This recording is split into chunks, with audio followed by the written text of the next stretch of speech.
నమస్కారం వార్తలకు స్వాగతం. ముందుగా ముఖ్యాంశాలు.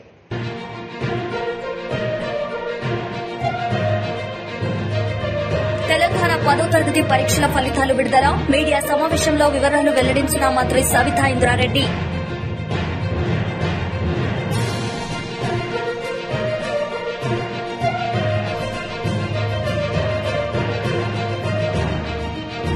మాజీ మంత్రి పీతల సుజాత మీడియా సమావేశం. సీఎం జగన్ పై ఫైర్.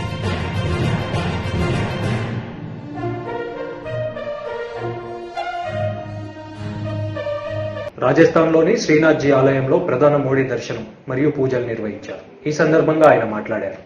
अजय, वो दृश्य अपने आप में काफी कुछ बयान करते हैं। प्रधानमंत्री का आध्यात्म के प्रति जो झुकाव है उसको दर्शाते हैं। आपने माउंट आबू का जिक्र किया और ब्रह्म कुमारी जो परंपरा है हमारी, जो शैव परंपरा के साथ जुड़ी हुई है, जिसमें सभी ब्रह्म कुमारी जो नारियां हैं वो आध्यात्मिक उत्थान के लिए समाज में बहुत बड़ा योगदान कर रही हैं।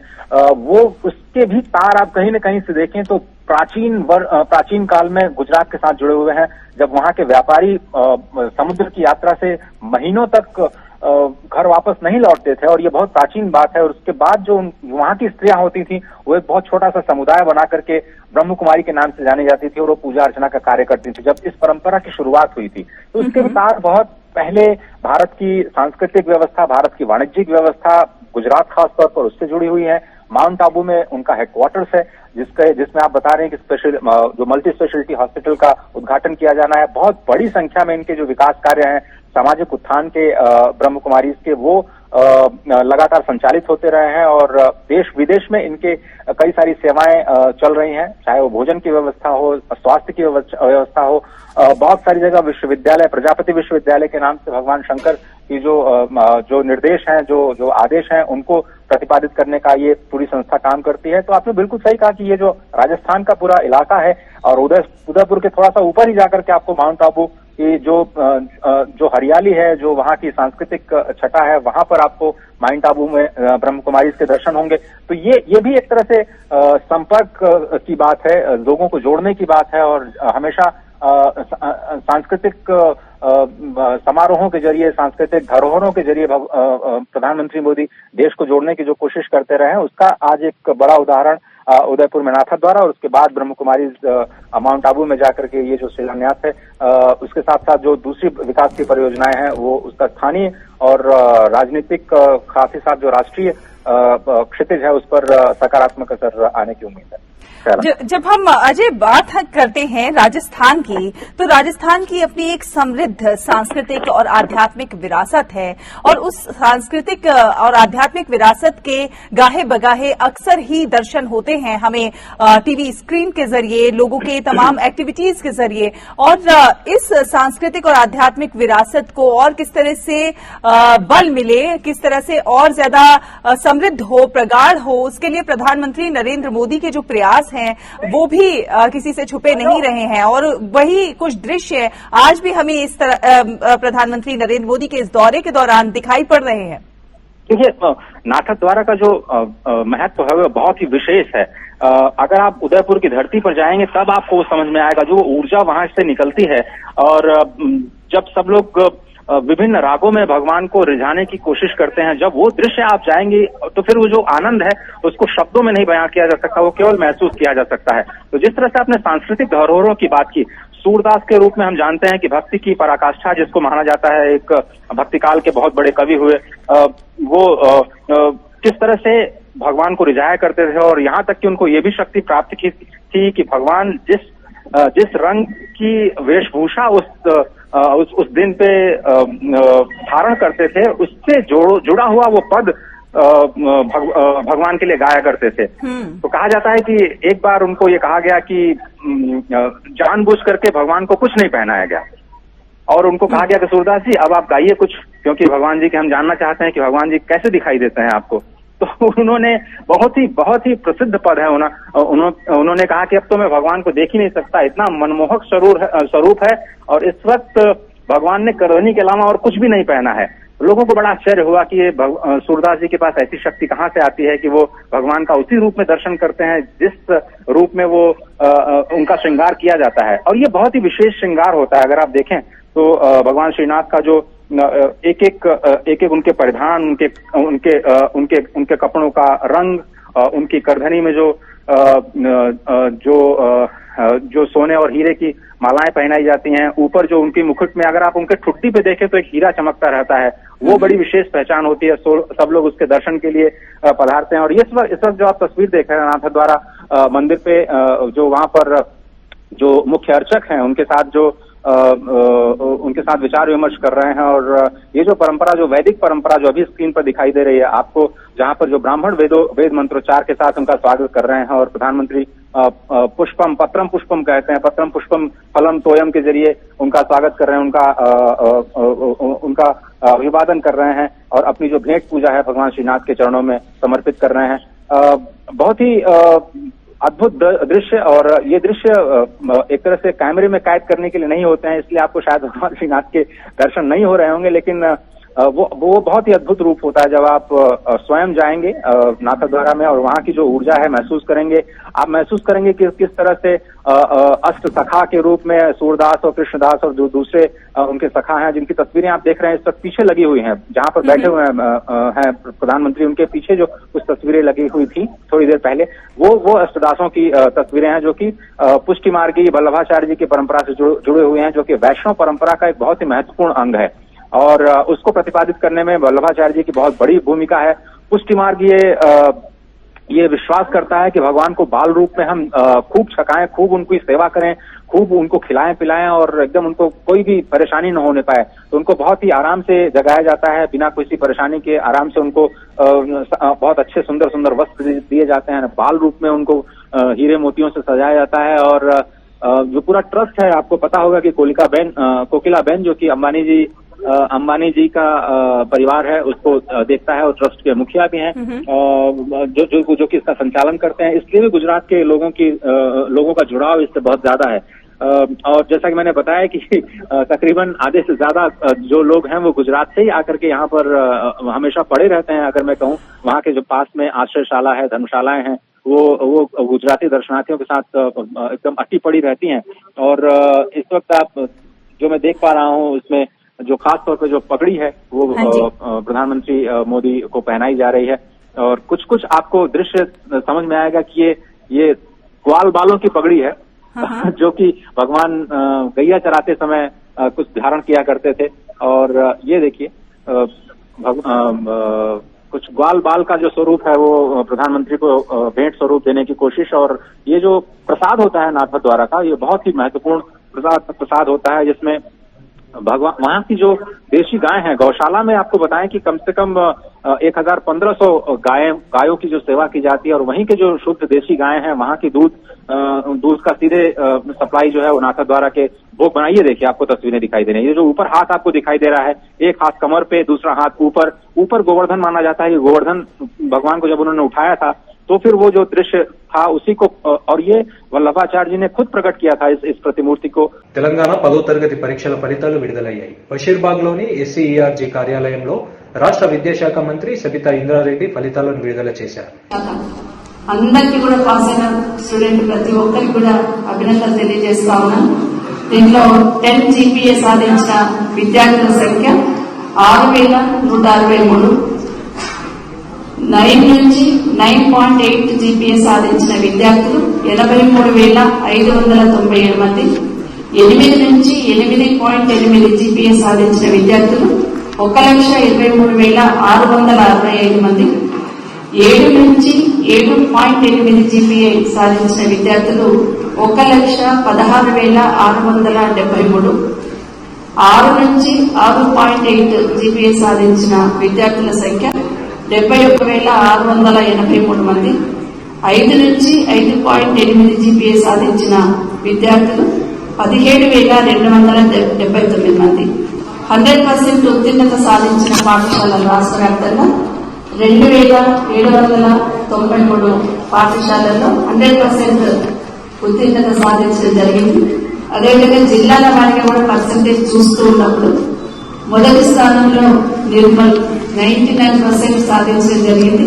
వాళ్ళందరికీ కూడా అభినందనలు తెలియజేస్తా ఉన్నాను. 2వ స్థానం సిద్దిపేట 98.65, మూడవ స్థానం సంగారెడ్డి 97.29. వీళ్ళందరినీ కూడా మరొకసారి అభినందిస్తూ బీజేపీ రాష్ట్ర కార్యాలయంలో బీజేపీ రాష్ట్ర అధ్యక్షుడు బండి సంజయ్ మీడియా సమావేశం నిర్వహించారు. ఈ సందర్భంగా ఆయన మాట్లాడారు. ఇప్పటికే చాలా మంది ఉన్నారు.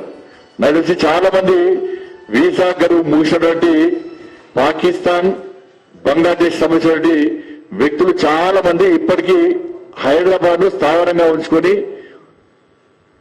ఇవాళ ఇక్కడనే ఉంటున్న విషయాన్ని కొత్త అర్థం చేసుకోవాలి. గత రోహింగ్యా వివాదం చేశారు. రోహింగ్యా యొక్క షెల్టర్ ప్లేస్ లో ప్రారంభోత్సవం చేసిందే అప్పుడు డిప్యూటీ సీఎం, ఇప్పుడు హోమ్ మినిస్టర్, అప్పుడు డిప్యూటీ సీఎం. రోహింగ్యా ఎక్కడ చెప్పి నా మీద విమర్శించారు. 2 రోజులకే సోషల్ మీడియాలో వచ్చింది. డిప్యూటీ సీఎం అప్పుడు డిప్యూటీ సీఎం పోయి వాళ్ళకి స్థావర ప్లేస్ రిబ్బన్ కడిగేసి వాళ్ళకి శాలువలు కప్పి వాళ్ళకి అన్ని సామాన్లు కొనిచ్చి పరుపులు, పళ్ళ్యాలు, స్టవ్లు, వీళ్ళు అన్ని మంచాలు, ఇంచాలు అన్ని కొనిచ్చి వాళ్ళని ఇంటికి వచ్చి అల్లుళ్ళక ఆతిథ్యం ఇచ్చిందే బీఆర్ఎస్ పార్టీ, ఎంఐఎం పార్టీలు.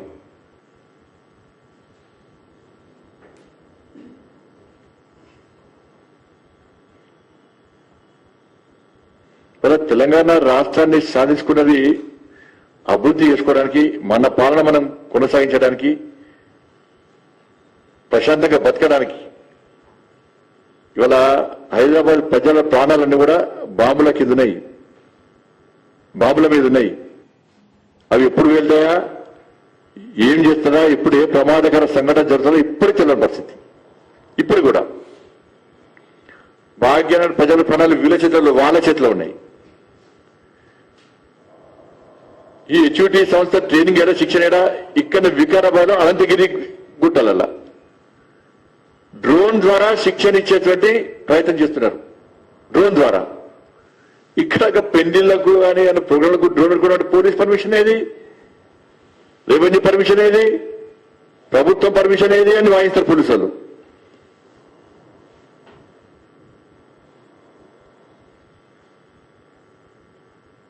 ఇన్ని సంవత్సరాల పాటు హైదరాబాద్ సమీపంలో అనంతగిరి గుట్టలో శిక్షణ ఇస్తున్నారంటే ప్రభుత్వం ఏం చేస్తున్నట్టు?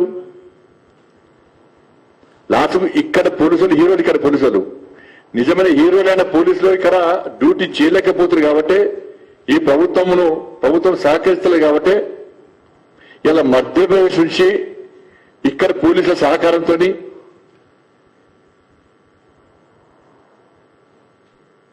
ఈరోజు ఈ ఉగ్రవాదులను అరెస్ట్ చేయడం జరిగింది. ఇక్కడ గతంలో నిజామాబాద్లో పిఎఫ్ఐ అధినేతలు అరెస్ట్ చేశారు. నిజామాబాద్లో 16 మంది శిక్షణ ఇస్తుంటే దేని మీద ముఖ్యమంత్రి కనీసం రివ్యూ పెట్టలే. ఇక హోమ్ మినిస్టర్ అంటే ఓన్లీ పాత బస్కి హోమ్ మినిస్టర్ ఆయన. ఇంతవరకు హోమ్ మినిస్టర్ రివ్యూ చేయడు. ఇంత పెద్ద సంఘటన కనీసం రివ్యూ. కాంగ్రెస్ లీడర్ బట్టి విక్రమార్క మీడియా సమావేశం నిర్వహించారు. ఈ సందర్భంగా ఆయన మాట్లాడారు. భూముల్ని ప్రైవేట్ వ్యక్తులకి క్లియర్ చేశాడు. సీసీఎల్ఏగా, రెవెన్యూ ప్రిన్సిపల్ సెక్రటరీగా, సిఎస్గా ఇతని మీద సమగ్రమైనటువంటి ఎంక్వైరీ చేయాలి. హైదరాబాద్ లో పేదలకు పంచినటువంటి భూముల్ని ఎన్ని వేల ఎకరాలు మీరు వెనక్కి తీసుకుంటున్నారనేటువంటిది తీసుకున్నారనే దానిపైన కూడా ఒక ఎంక్వైరీ చేసి వైట్ పేపర్ మీరు అనౌన్స్ చేసి వాటి విలువ కూడా ఏంటో రాష్ట్ర ప్రజలకు చెప్పాలి. అరే నువ్వు ఈ రాష్ట్రంలో ఉన్న వాళ్ళందరికీ ఇల్లు కడతా అంటే డబుల్ బెడ్రూమ్ ఇల్లు 3 లక్షల్లో ఇస్తా అంటే మొత్తం 20 లక్షలు ఇల్లు కడితే కూడా ఒక్క ఇబ్రాహీంపట్నంలో నువ్వు వెనక్కి తీసుకున్నటువంటి భూములు అమ్ముకున్న దాంట్లో ఒక క్వార్టర్ కొద్దిగా అమ్ముకుంటే కూడా రాష్ట్రంలో ఉన్న వాళ్ళందరికీ డబుల్ బెడ్రూమ్ ఇల్లు కట్టేసి ఇచ్చేయచ్చు. ఇంతకంటే అన్యాయం ఏముంది? సో అందుకోసమే రాష్ట్రంలో ఉన్నటువంటి అసైన్ అంటే ఎవరెవరికైతే మేము అసైన్ చేశామో ఆనాటి కాంగ్రెస్ ప్రభుత్వాలు భూములు ఎవరికైతే అసైన్ చేశామో ఆ లబ్ధి పొందినటువంటి లబ్ధిదారులందరికీ పిలిపిస్తా ఉన్నాం. హైదరాబాద్ లో కానీ, హైదరాబాద్ పరిసర ప్రాంతాల్లో కానీ, రాష్ట్ర వ్యాప్తంగా కానీ ఈ భూములన్నీ మీయే, మా భూములు మాకే అని మన రాష్ట్రాన్ని కొట్లాడి తెచ్చుకున్నాం. మనం ఎవడ భూములు ఆక్రమించుకున్న భూముల గురించి నేను మాట్లాడలే. రైట్ ట్రయల్ గా ఆనాటి ప్రభుత్వాలు మీరు కాగితాల రూపేణగా మీకు అలాట్ చేసినటువంటి భూములే. ఆ భూములు మీయే, ఆ భూములు మనయే. ఈ ప్రభుత్వానికి ఏ రకంగా హక్కు లేదా తీసుకోవటం అంటే ఇది ఇల్లీగల్ గా చేయటమే. కాబట్టి ఎస్ఐదారులందరికీ నేను విజ్ఞప్తి చేస్తాను, ఈ భూములు మీయే. మీ హక్కుల్ని మీరు కాపాడుకోవటం కోసం మీరు పోయి నిలబడండి. మీ భూమి దగ్గర, మీ భూముల దగ్గర మీరు నిలబడండి. ఈ ఋతుపవనాలు స్టార్ట్ కాగానే మీ భూముల్లో అరకలు కట్టండి,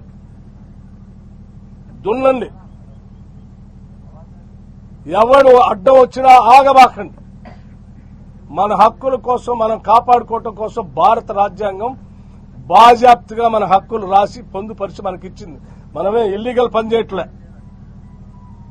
లీగల్ గా మన భూములు గత ప్రభుత్వాలు అధికారికంగా మనకి ఇచ్చినటువంటి భూముల్ని మనం రక్షించుకోవటం కోసం మన భూముల పైన మీరు పోయి నిలబడి మీ భూములు మీరు కాపాడుకోండి. లేకపోతే మీకు గాని మీ భవిష్యత్ తరాలకు కానీ ఏమీ లేకుండా మీ ఆగమైపోతారు.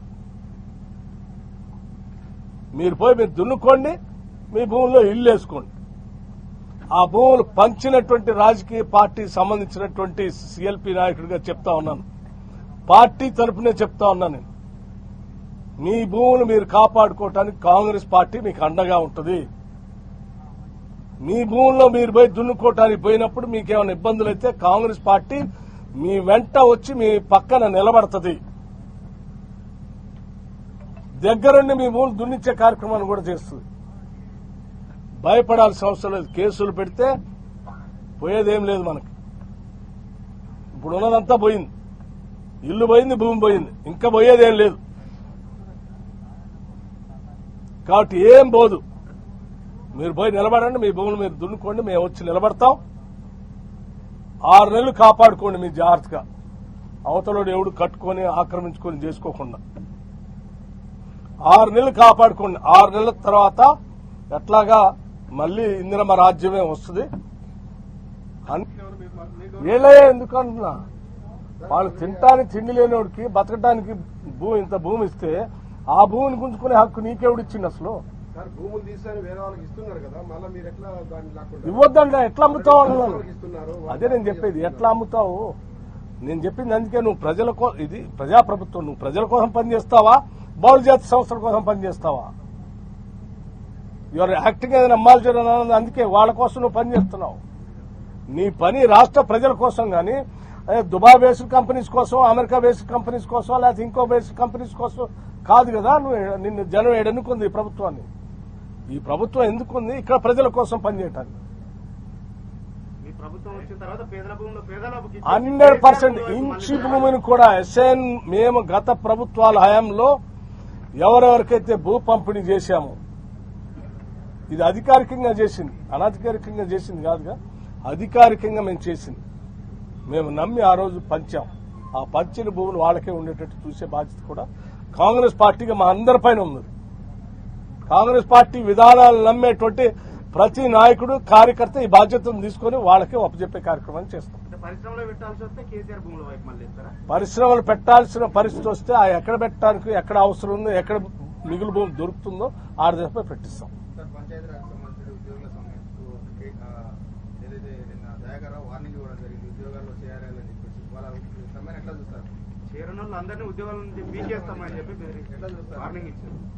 బెదిరింపులతో ఎంతకాలం బతుకుతారు మీరు? భూముల గురించి మాట్లాడు. ఈరోజు ఓన్లీ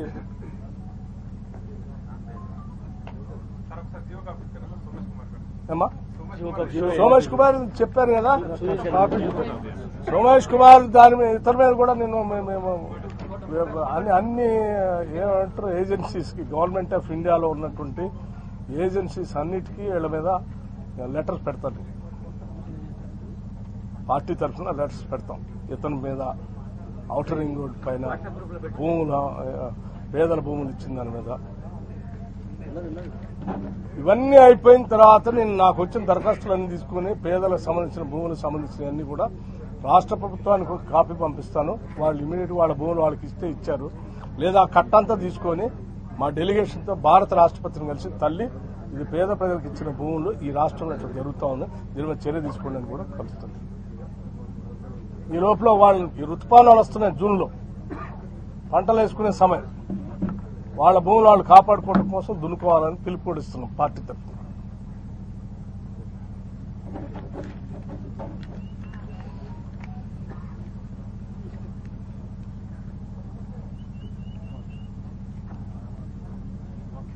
థ్యాంక్ యూ. ఈ రాష్ట్ర చీఫ్ సెక్రటరీగా పనిచేసిన సోమేష్ కుమార్ గారు గవర్నమెంట్ ఆఫ్ ఇండియా అలాట్ చేసినటువంటి రాష్ట్రానికి పోకుండా ఈ రాష్ట్రంలో చీఫ్ సెక్రటరీగా చేస్తూ సరే రకరకాలైనటువంటి విధానాలతో లేకపోతే ట్రిబ్యునల్స్ తో ఈ రాష్ట్రంలో సీఎస్ గా కొనసాగుతూ అనేక సందర్భాల్లో ఈ రాష్ట్ర ప్రజలు కానీ ఇక్కడ ఉన్నటువంటి అధికార యంత్రాంగం కానీ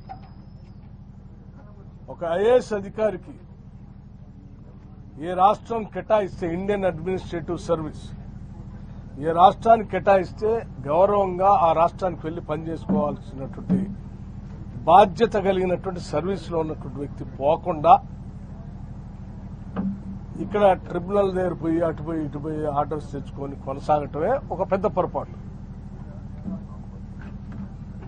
సరే చివరికి కేంద్ర ప్రభుత్వం జోక్యం కలిగించుకుని ఎట్టి పరిస్థితుల్లో పోవాల్సిందంటే పోయిను, సర్వీస్ ఉంది నీకు,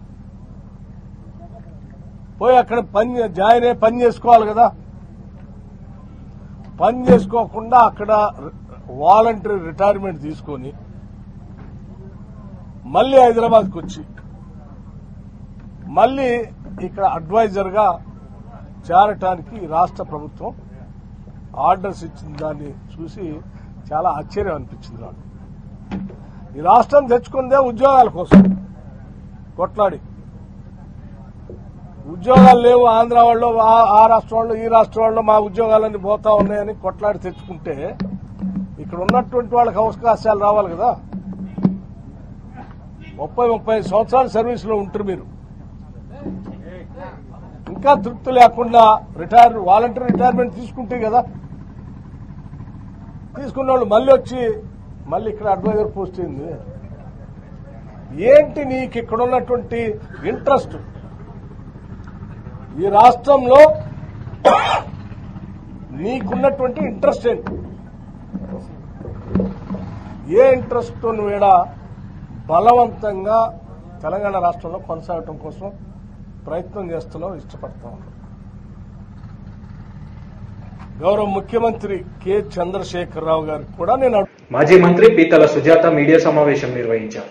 ఈ సందర్భంగా ఆమె సీఎం జగన్ పై మండిపడ్డారు. లక్ష్యమైనటువంటి విధానాల వల్ల కాదా ఈ రోజున 10th క్లాస్ పిల్లలు గాని ఇంటర్మీడియట్ పిల్లలు గాని గత కొద్ది సంవత్సరాలుగా దురదృష్టవశాత్తు తట్టుకోలేక ఒత్తిడి తట్టుకోలేక మార్కులు తక్కువ వచ్చి చనిపోతున్న విషయం మీ దృష్టికి రావడం లేదా? ఆ కుటుంబాల బాధ ఎవరు తీరుస్తారండి? మీరు ఇచ్చిన హామీలు సక్రమంగా నెరవేరిస్తే పాప మా బంగారు భవిష్యత్తు ఉన్నటువంటి బిడ్డలు అంత అధైర్యంగా చనిపోయే పరిస్థితి ఉండేది కాదు కదా. మీరు అమ్మఒడి అని హామీ ఇచ్చారు. ఎలక్షన్ ముందు ఇంట్లో ఎంతమంది చదువుకుంటే అంతమందికి ఇస్తామని చెప్పారు. తర్వాత మాట తిప్పి మడమ తిప్పి మాట మార్చారు. అంటే ఒక్కరికే పరిమితం చేశారు. దీనివల్ల మిగతా వాళ్ళు చదువుకోవద్దండి ఏంటి? మీరు ఎక్కడ ఎటు పోతుంది జగనన్న? ఎటు పోతుంది? ఎటు తీసుకెళ్తున్నారు ఈ రాష్ట్రాన్ని? నా మేనకోడలు అని చెప్పారు, తల నిమ్మిరారు, మీ అన్ననన్నారు, అందరికీ మేనమామనని చెప్పారు కదా. మీ మేనల్లుడులు, తర్వాత మీ మేనకోడళ్ళు, చదువుకునే పిల్లలు, మీ అక్క చెల్లెమ్మల బిడ్డలు ఈ రోజున ప్రాణాలు తీసుకుంటున్నారు. ఏం సమాధానం చెప్తారు ఈ రోజున మీరు? ఈ రోజున మీరు జీవో నెంబర్ 77 తీసుకొచ్చి పీజీ విద్యార్థులకి రీఎంబర్స్మెంట్ తీసేశారు. అంటే ఎస్సీ ఎస్టీ బీసీ మైనార్టీ పిల్లలు చదువుకోకూడదా జగనన్న? చదువుకోవద్దా? వాళ్ళు ఎప్పుడు కూడా అలా కూలి పని చేసుకుంటూనే బతకాలా? చదువుకుని ఉన్నతమైనటువంటి స్థితిలోకి వెళ్లకూడదా? అందుకోసమైనా మీరు ఇట్లాంటి జీవోలు తీసుకొస్తున్నారు. ఈ రోజున మీరు ఎంత దుర్మార్గం అంటే వైసీపీ ప్రభుత్వం వచ్చిన తర్వాత విద్యా దీవెనతో 4 విడతలుగా ఇస్తానని చెప్పారు. అంటే ఇయర్లీ 4 times ఇస్తామని చెప్పారు. ఇప్పటి వరకు కూడా 16 విడతలు ఇవ్వాలి. ఎన్ని విడతలు ఇచ్చారండి? కానీ బకాయిలు ఎంత ఉన్నాయో తెలుసా? 2400 కోట్లు బకాయిలున్నాయి. విద్యార్థుల భవిష్యత్తు బకాయిల్లో ఉంది, వాళ్ళ చదువు బకాయిల్లో ఉంది. జగనన్న 2400 కోట్లు మీరు పెండింగ్ పెట్టారు, రిలీజ్ చేయకుండా. కాలేజీలకు పెండింగ్ పెట్టారు, వాళ్ళ భవిష్యత్ కాలేజీల దగ్గర ఉంది. జగనన్న మెయింటెనెన్స్ అండ్ ఫుడ్ కింద 2400 కోట్లు బకాయిలు పెట్టావు జగనన్న. ఈ రోజున ఓవరాల్ గా చూసుకుంటే 5000 కోట్లు. పిల్లల భవిష్యత్తు మీ చేతుల్లో ఉంది, మీరు పెండింగ్ పెట్టారు. వాళ్ళ జీవితాలతో చెలగాటం ఆడుతున్నారు Jagananna. SC ST BC minority వర్గాల ప్రజలు జగనన్న, నువ్వు వాళ్ళ ఫీజు రియంబర్స్మెంట్ గాని ఫుడ్ అండ్ మెయింటెనెన్స్ గాని 5000 కోట్లు నీ ఖజానాలో పక్కదోవ పట్టించేసావు జగనన్న. ఇది నీకు న్యాయమా జగనన్న? ఇది ఎంత అన్యాయం జగనన్న ఇది మీకు. వాళ్ళు చదువుకోవద్దా జగనన్న? ఎస్సీ ఎస్టీ బీసీ మైనార్టీ బిడ్డలు, మా తమ్ముళ్ళు చెల్లెళ్ళు ఎవరు చదువుకోవద్దన్నా? 5000 కోట్లు బకాయిలు పెట్టారే, మీకు అసలు బాధ అనిపించడం లేదా?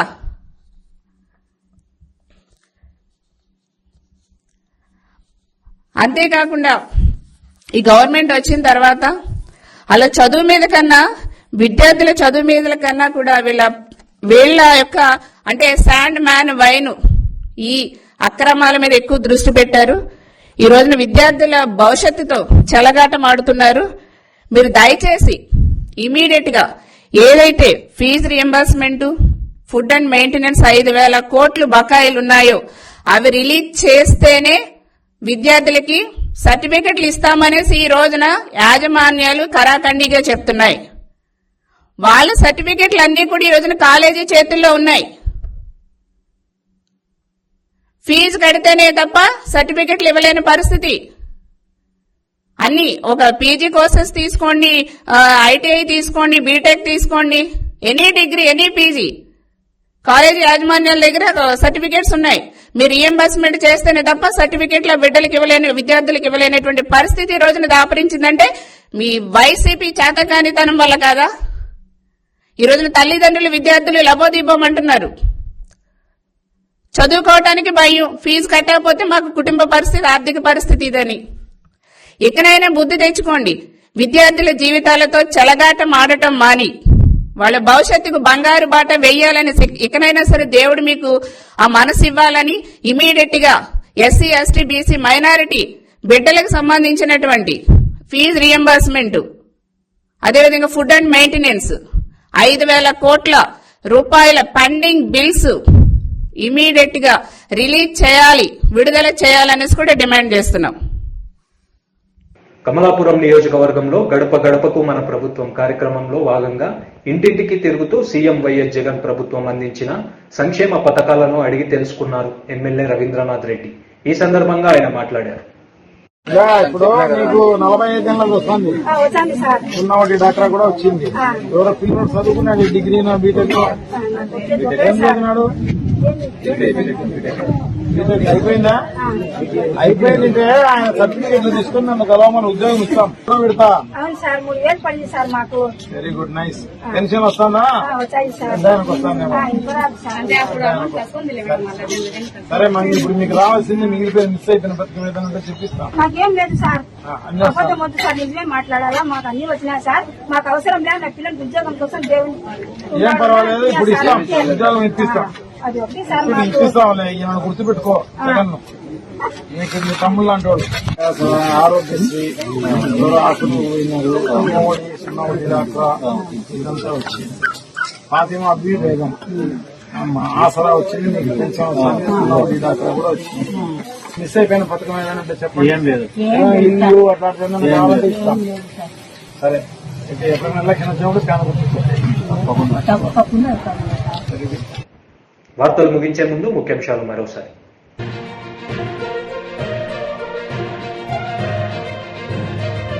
తెలంగాణ 10వ తరగతి పరీక్షల ఫలితాలు విడుదల. మీడియా సమావేశంలో వివరాలు వెల్లడించిన మంత్రి సవితా ఇంద్రారెడ్డి.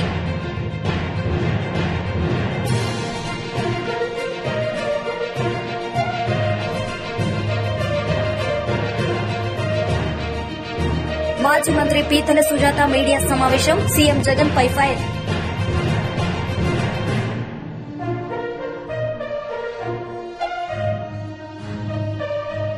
ఈ వార్తలు ఇంతటితో సమాప్తం. తిరిగి ప్రసారం అయ్యే వార్తల్లో మళ్ళీ కలుద్దాం. అంతవరకు సెలవు. నమస్తే.